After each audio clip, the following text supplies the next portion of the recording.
the happiest smile I had ever seen on my husband's face was never meant for me.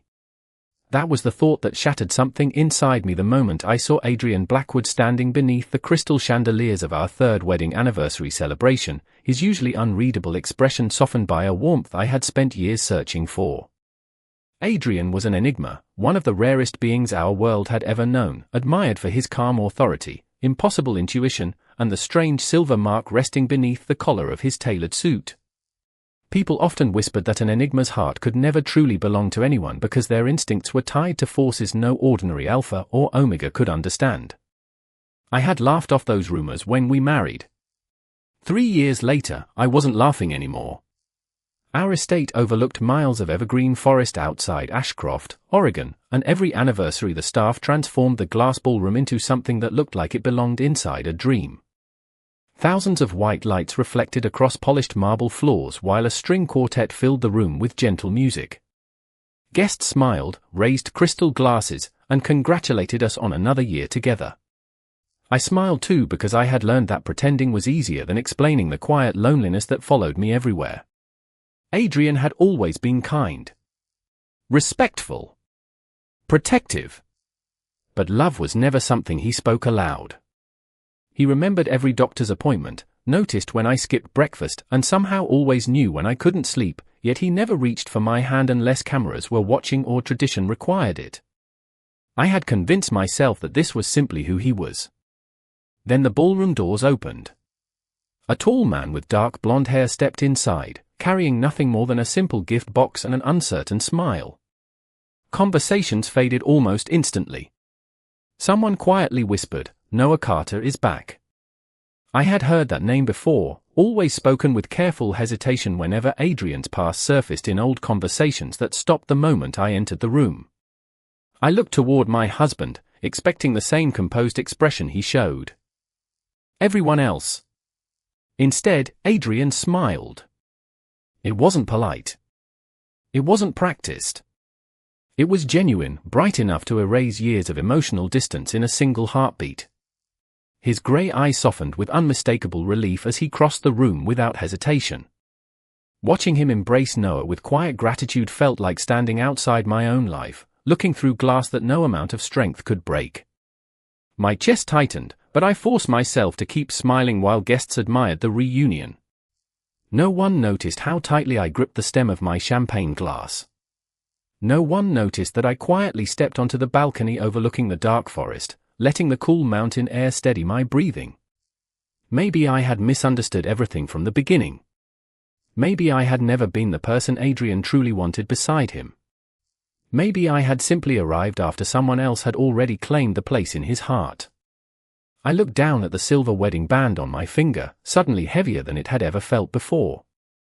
For the first time since becoming Adrian Blackwood's husband, I allowed myself to imagine a future where I quietly disappeared from his life before he ever had to ask me to. By the time I walked back inside, my decision had already been made. Tomorrow, while everyone believed our marriage remained perfect, I would begin planning my departure, and I would make certain Adrian never had to choose between me and the man who had just made him smile like the happiest person in the world. I waited until dawn before I allowed myself to cry.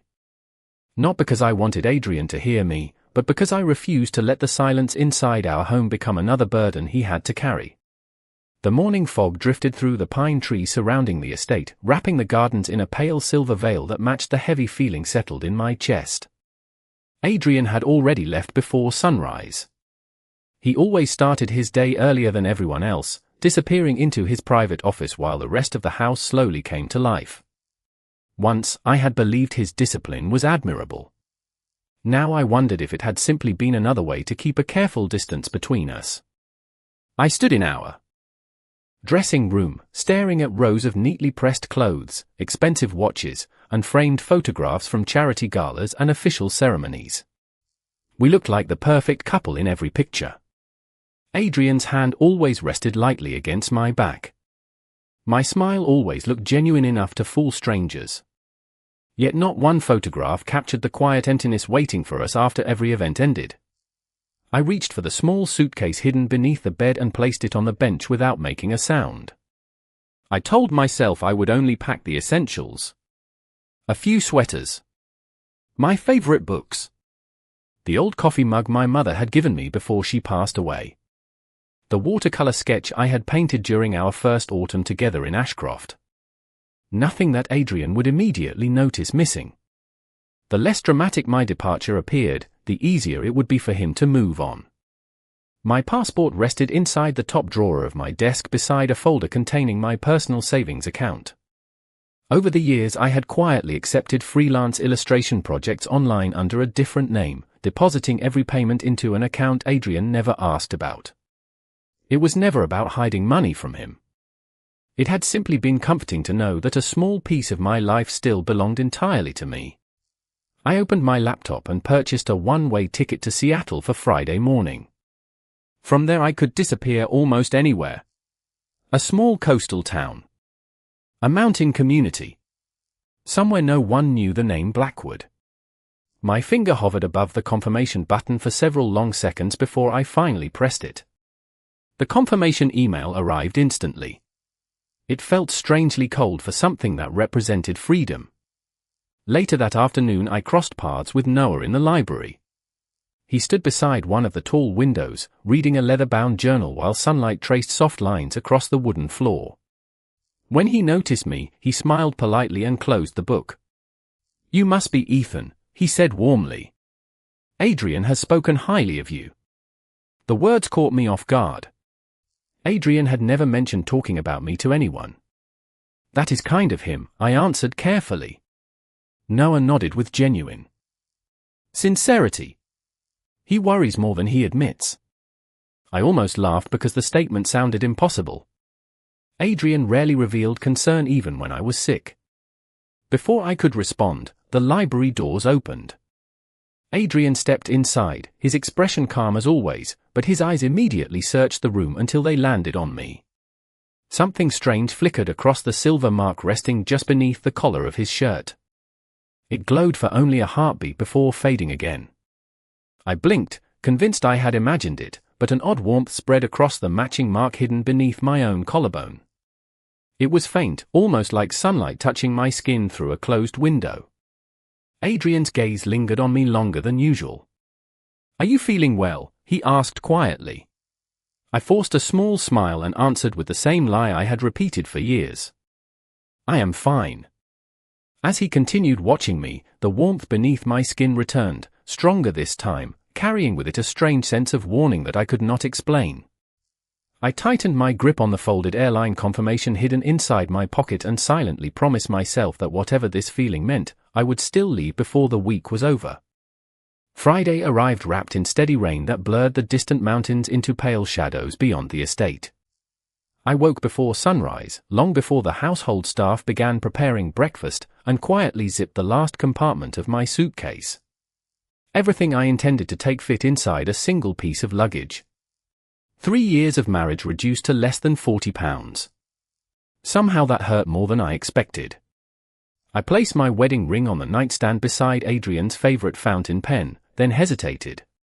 The silver band caught the soft glow of the bedside lamp, reminding me of the promises we had exchanged with sincere hearts, even if only one of us had truly believed they would become something more. My fingers closed around the ring again. Leaving it behind felt too much like accusing him of something he had never actually done. Loving someone else was not a crime. Staying with me out of responsibility was not cruelty. It was simply heartbreaking. I slipped the ring back onto my finger, deciding I would mail it to him after I settled somewhere new. On the writing desk, I left a short handwritten letter. I thanked him for every kindness he had shown me, apologized for leaving without a proper conversation, and wished him the happiness I could never seem to give him. I did not mention Noah. I did not ask for an explanation. Some answers only created deeper wounds. Outside, the rain tapped softly against the windows while I pulled my coat over my shoulders and quietly rolled my suitcase toward the front entrance. Every hallway seemed unusually silent, as though the house itself were holding its breath. I checked my phone. My ride to the airport would arrive in 12 minutes. 720 miles separated Ashcroft from Seattle by road, but after today the distance between Adrian and me would become impossible to measure. As I reached for the front door, a strange warmth spread beneath the mark hidden below my collarbone. It was stronger than before, no longer resembling sunlight but something alive, like a heartbeat echoing beneath my skin. I paused, pressing my palm against the place through my sweater. The sensation quickly became heat. Not painful, but impossible to ignore. Tiny silver lines shimmered beneath the fabric before fading again. I stared at my reflection in the glass panels beside the entrance, wondering if exhaustion had finally begun playing tricks on my mind. Then every light inside the estate flickered. Once. Twice. 3 times. The grandfather clock in the foyer stopped ticking. The fireplace flames dimmed without going out. Even the rain outside seemed strangely quieter, as though the entire world had paused for a single breath. A deep vibration rolled gently through the marble floor beneath my feet. Not an earthquake. Something older. Stranger. My phone buzzed. The driver had arrived at the front gate. Relief washed through me. Whatever was happening, I only needed to leave. I reached for the polished brass handle and pulled. The heavy oak door did not move. Confused, I tried again with both hands. Nothing. I frowned and checked the lock. It was already unlocked. The door simply refused to open. A cool draft drifted through the hallway behind me. I turned slowly. Adrian stood at the far end of the corridor wearing a charcoal overcoat still damp from the rain. He should have been downtown for an executive meeting hours ago. Instead, he watched me in complete silence, his grey eyes fixed on the suitcase beside my feet. He did not look angry. He did not look surprised. He looked tired, as though he had been carrying an invisible weight for far too long. Another pulse of warmth raced through the mark beneath my collarbone. This time the sensation traveled through my entire body before the silver pendant hanging around Adrian's neck began glowing with the same quiet light. Neither of us spoke. Between us, the air itself shimmered almost invisibly, and for the first time since I had met Adrian Blackwood, I felt something ancient awaken inside the silence that neither love nor distance could keep asleep. Neither of us moved. The silence between us stretched so long that I could hear the rain sliding down the tall windows behind me. Adrian's eyes dropped briefly to the suitcase before returning to my face, and for the first time in 3 years, I saw something dangerously close to fear hidden beneath his perfect composure. "You were leaving," he said quietly. It was not a question. I tightened my grip on the suitcase handle. I did not think there was any reason to make it more difficult than it already was. He closed his eyes for the briefest moment, as though those words carried far more weight than I understood. "Ethan," he whispered, "you cannot leave today." A tired smile crossed my face. "Because Noah is here now? You do not have to explain anything. I have already accepted it." Genuine confusion appeared in his expression. "What does Noah have to do with this?" I looked at him in disbelief. "Everything." My voice remained calm even though my heart refused to slow down. "I saw the way you looked at him. I saw the way you smiled. You have never looked at me like that." Adrian stared at me as though I had spoken another language. Before either of us could say another word, the warmth beneath my collarbone suddenly intensified. I gasped and instinctively pressed my hand against the glowing mark hidden beneath my sweater. At exactly the same moment, the silver pendant resting against Adrian's chest released a soft pulse of light that illuminated the dark hallway. The air became strangely heavy. Every window in the estate vibrated gently, not from wind but from an invisible pressure filling the house. The elegant chandelier above us swayed without a sound. I instinctively stepped backward toward the front door, desperate to put distance between myself and whatever was happening.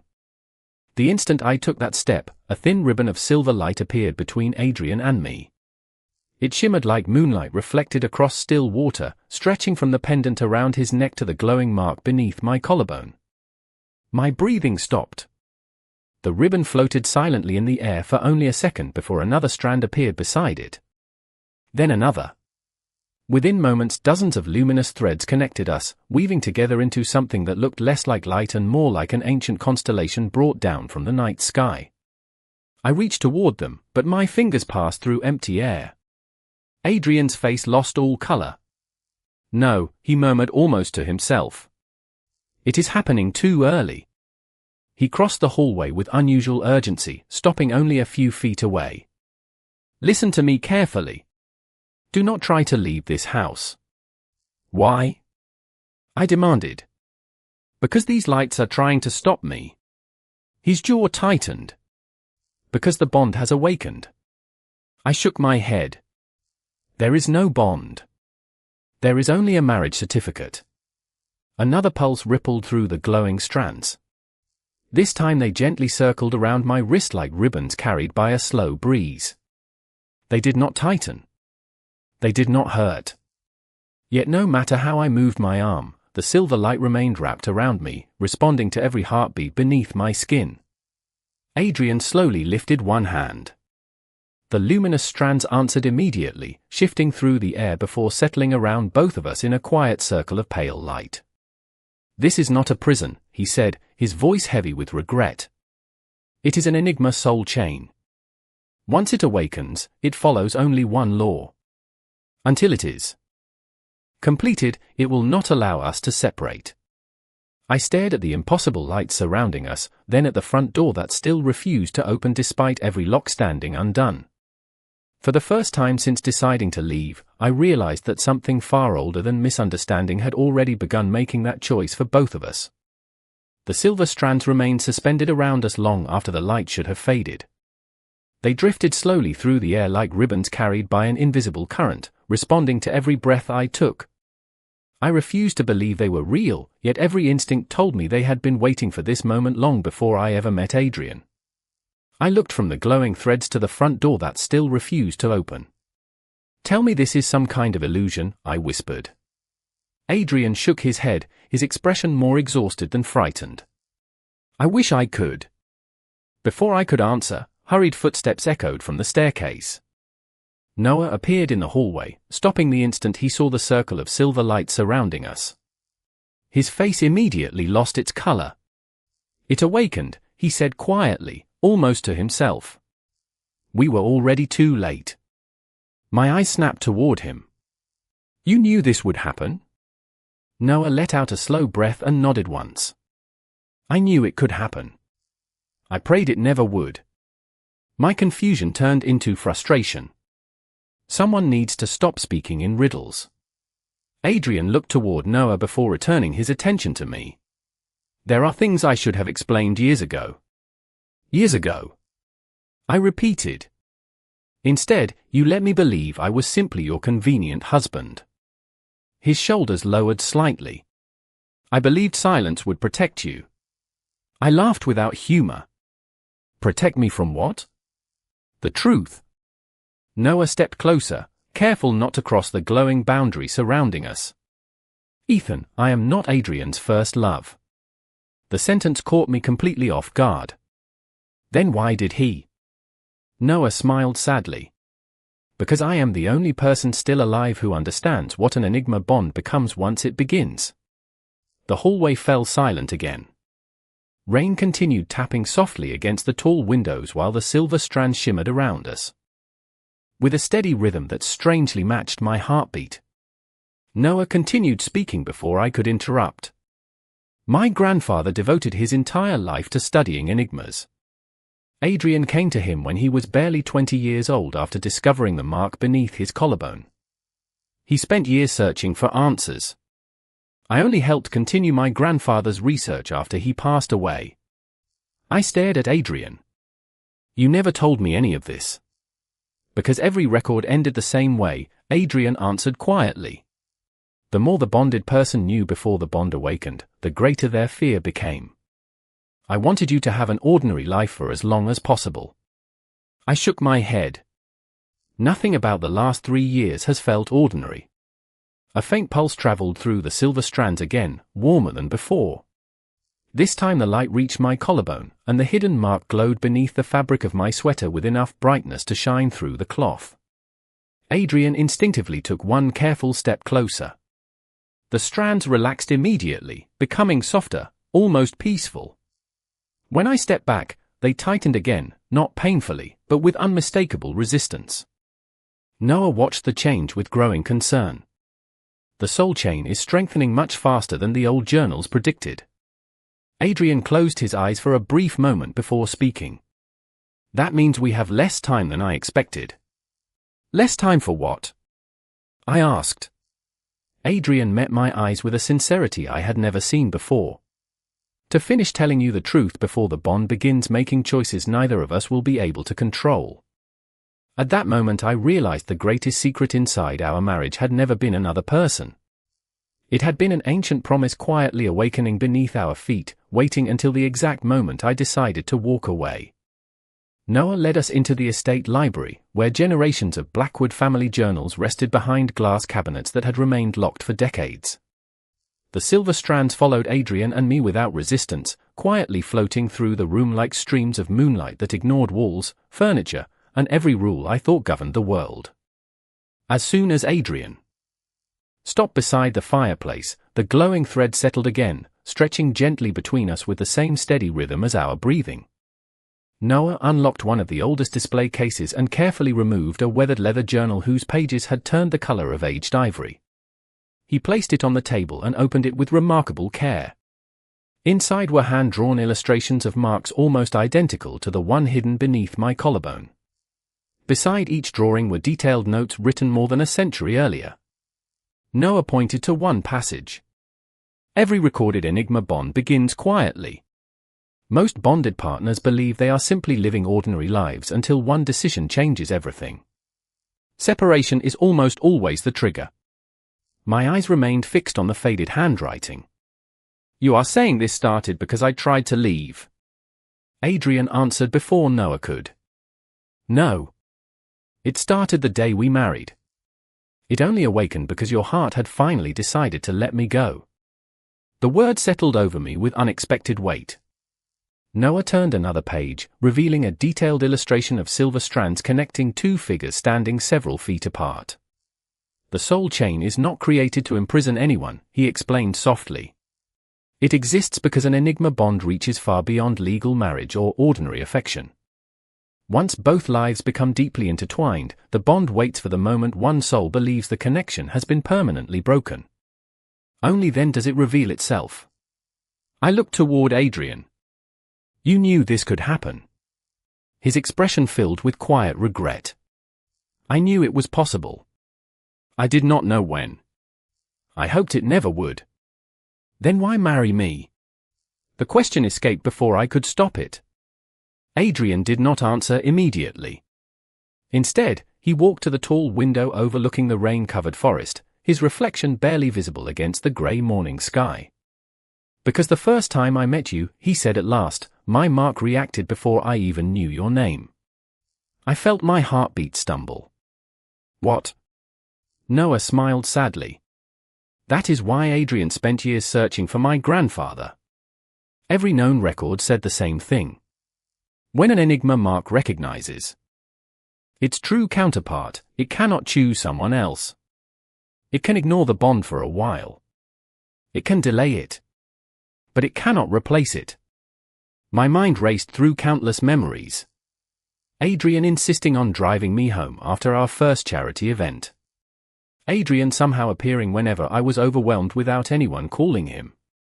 Adrian quietly remembering every insignificant detail about my life while never speaking about his own feelings. None of it had seemed unusual until now. Then why keep me at a distance? I asked, struggling to understand. Adrian finally turned toward me. His grey eyes held a vulnerability I had never seen before. Because every historical account ended with the same warning. If the bond awakened before both people were emotionally ready, it could overwhelm their lives. I wanted you to choose me because you loved me, not because something ancient demanded it. I lowered my eyes, unable to answer. All this time I had believed his silence meant indifference. Now I was discovering that his silence had been built from fear rather than rejection. Before I could process another thought, the hidden mark beneath my collarbone suddenly glowed brighter than ever before. The silver strand surrounding us brightened in response, filling the library with a soft radiance. Noah looked at the journal, then back at Adrian with unmistakable concern. "The second phase has already begun," he whispered. "The bond is no longer waiting for either of you to understand it. It has begun revealing the truth on its own." The library grew impossibly quiet after Noah's warning. Even the rain outside seemed distant, muffled beneath the steady pulse of silver light surrounding Adrian and me. I looked down as the hidden mark beneath my collarbone continued glowing through the fabric of my sweater. Instead of fading, the warmth spread slowly across my chest, carrying with it fragments of emotions that did not entirely feel like my own. There was relief. Fear. Hope so carefully buried that it almost hurt to recognize it. I instinctively looked at Adrian. His expression mirrored the same strange mixture of emotions, as though he were experiencing the identical sensation. Noah closed the ancient journal with gentle hands. "The old records describe this as emotional resonance," he explained. "The bond begins allowing both people to sense echoes of feelings that have remained hidden for too long. It is never perfect. It is only enough to make silence impossible." I frowned. "That is impossible." Adrian gave a faint, almost defeated smile. "I spent years telling myself the same thing." Before I could answer, another wave of warmth passed through me. This time it was accompanied by a memory that clearly did not belong to me. I saw a crowded charity gala from years earlier through unfamiliar eyes.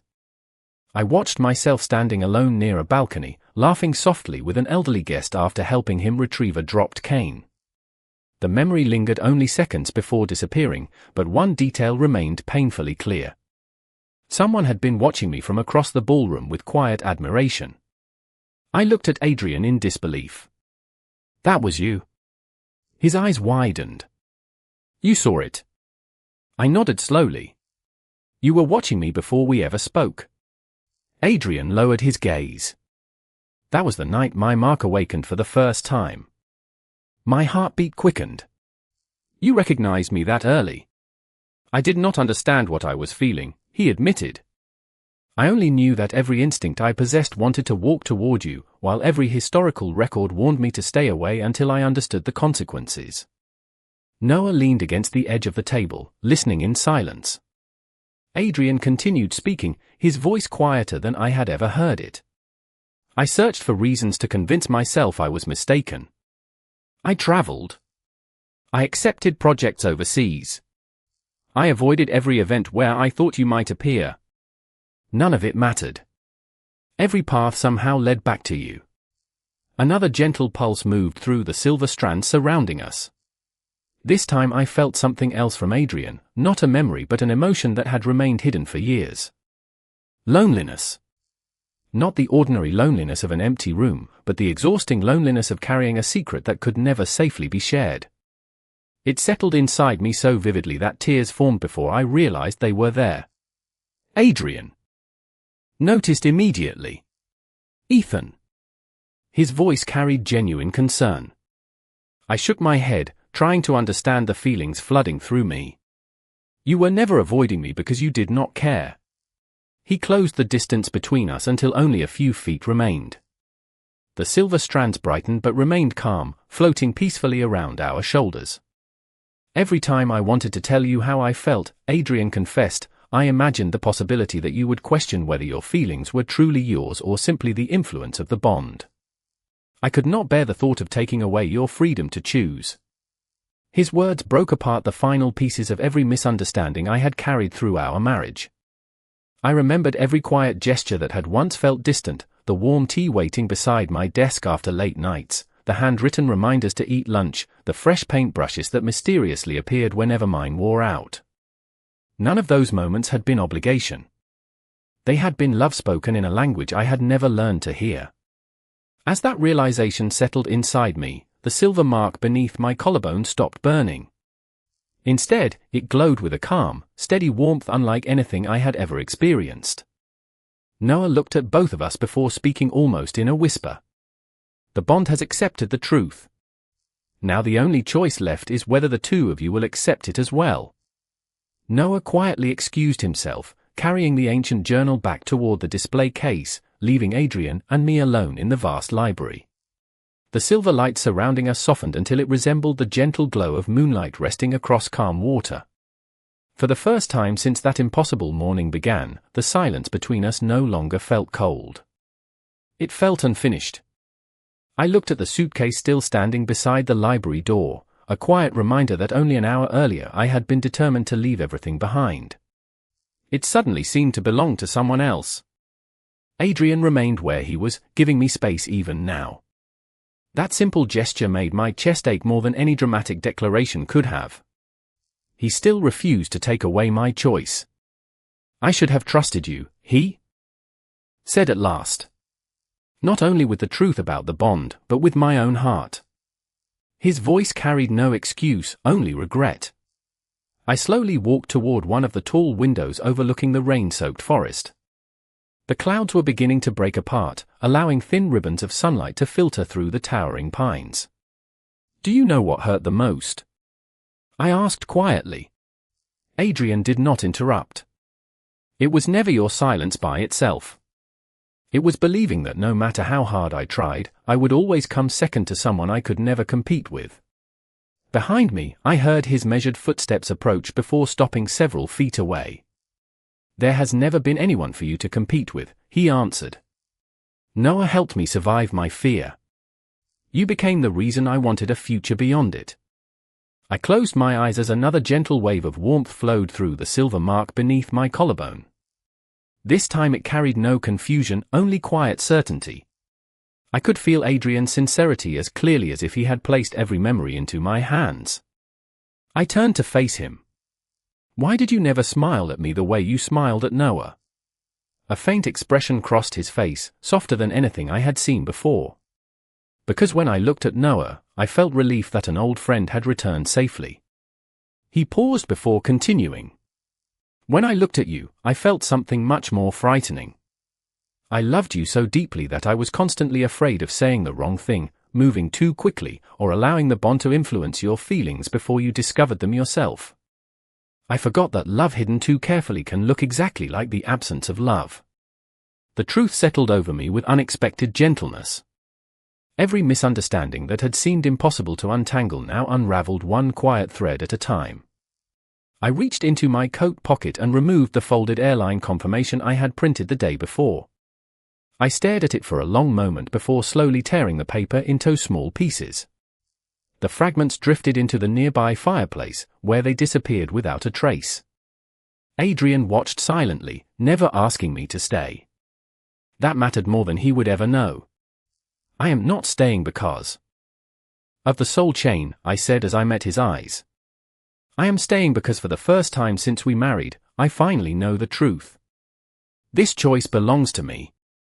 The silver strands surrounding us immediately brightened, weaving together into graceful patterns that resembled stars reflected across a still lake. The hidden mark beneath my collarbone no longer burned. Instead, it radiated a steady warmth that felt remarkably similar to peace. Adrian slowly extended one hand, stopping halfway between us as though asking permission without speaking. After everything we had finally shared, the smallest gesture somehow carried the greatest meaning. I smiled through tears I no longer tried to hide and placed my hand in his. The moment our fingers touched, the silver light surrounding the library rose gently toward the ceiling before dissolving into thousands of tiny points that shimmered like the last stars fading before sunrise. Somewhere behind us, Noah quietly closed the ancient journal and whispered with quiet satisfaction, "The final choice was never the bond's to make. It always belonged to both of you." Morning sunlight filled the library as if the storm had never existed. The rain clouds drifted beyond the mountains, revealing endless stretches of evergreen forest glowing beneath the fresh light. For the first time since our anniversary celebration, the estate felt like a home instead of a place where two strangers happened to share the same address. The silver strands had disappeared completely, yet the warmth beneath my collarbone remained, gentle and steady, like a quiet promise that no longer needed to prove itself. Noah carefully returned the ancient journal to its display case before walking toward us with an expression of peaceful relief. The records always ended with uncertainty, he said. No one knew whether trust could truly complete what the bond began. Now we finally have an answer. Adrian thanked him with a sincerity that spoke of years of friendship built on shared burdens rather than hidden romance. Watching them together, I realized how completely my fears had rewritten every innocent moment into something painful. Noah had never been standing between us. My own silence had. Before leaving, Noah smiled warmly at me. Take good care of him, he said. He has spent years believing that protecting someone meant carrying every burden alone. I smiled back. Then we both have something to learn. After Noah departed, the estate settled into an unfamiliar quiet. Adrian and I wandered through the gardens without speaking for several minutes, listening only to birds returning after the rain and the gentle sound of water dripping from pine branches. Eventually we reached the small stone bridge overlooking the pond where we had once taken our wedding photographs. I remembered standing there 3 years earlier, hoping that love would slowly grow between us if I remained patient enough. I had never imagined it had already been there all along, hidden beneath fear. Adrian reached into the pocket of his coat and removed the folded letter I had left on the writing desk that morning. The edges were slightly wrinkled from being carried in the rain. May I keep this? He asked quietly. I looked at the farewell I had once believed would become the final chapter of our marriage. Why would you want to? He smiled, and this time the smile belonged completely to me. Because I never want to forget what almost happened when I mistook silence for strength. I nodded, understanding exactly what he meant. We both had almost lost something precious because we believed protecting the other required hiding our hearts. I gently slipped my wedding ring into place after realizing I had unconsciously been turning it around my finger throughout the morning. Adrian noticed the small movement but said nothing. He simply lifted his own hand, allowing our fingers to rest together naturally. The mark beneath my collarbone responded with one final pulse of warmth before becoming completely still. There was no dazzling light, no impossible miracle, only a quiet certainty settling deep within me. The bond had never existed to replace our choices. It had only guided us back to the truth we were finally brave enough to speak aloud. As we began walking home together, Adrian looked at me with the same openness I had searched for since the day we married. There is something I have wanted to say for a very long time, he admitted. I smiled before he could continue because I already knew. Not through magic. Not through the bond. Simply because I had finally learned the language his heart had been speaking all these years. I know, I answered softly. And I love you too. The morning breeze carried the scent of pine through the gardens as the first rays of sunshine reflected across the estate windows, and for the first time, the future before us was no longer built upon destiny alone. It was built upon two people who had finally chosen each other with open eyes, honest hearts, and nothing left to hide.